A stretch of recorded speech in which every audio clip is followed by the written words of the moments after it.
Sige. Sir, just a quick statement please on the Israel-Gaza conflict because Tel Aviv is burning already. What's your directive for Filipinos there? Well, I don't know about Tel Aviv is burning, but it's being bombed by Iran and because of the Israeli movement. We of course are watching our nationals both in Israel and in Iran.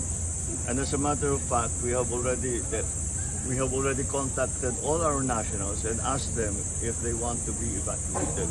Some have asked to be evacuated out of Israel. Some now, nung una, sa Iran, ayaw nila munang umalis. Pero ngayon, meron nang sinasabi na kailangan, wala silang, natatakot na sila kaya nagpapatulong na makalabas. Ang naging problema natin sa pag-evacuate sa kanila ay dahil sa gera, maraming sarado na airport. Kaya nag-ahanap tayo ng ruta kung saan sila mailabas. But we have been able to do that. And the first batch, in fact, Secretary Dak is already on his way to Israel, to Jordan, para ma-coordinate niya both the evacuees from Israel and the evacuees from Iran. Sir, raise to alert level 3 or 4? To? Alert level 3 or 4, mandatory repatriation? No, not yet.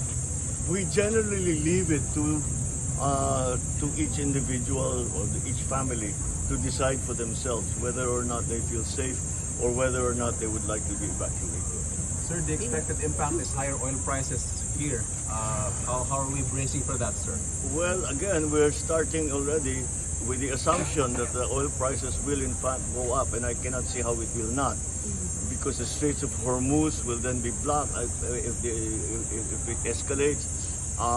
The oil cannot come out of its sources, so the prices will certainly be affected.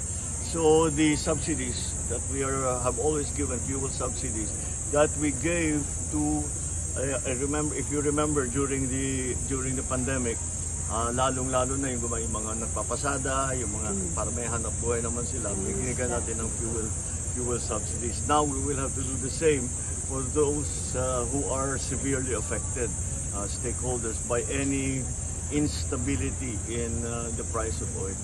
Yes, it's a serious problem. Thank you very much. Thank you very much. Thank you. Thank you, sir.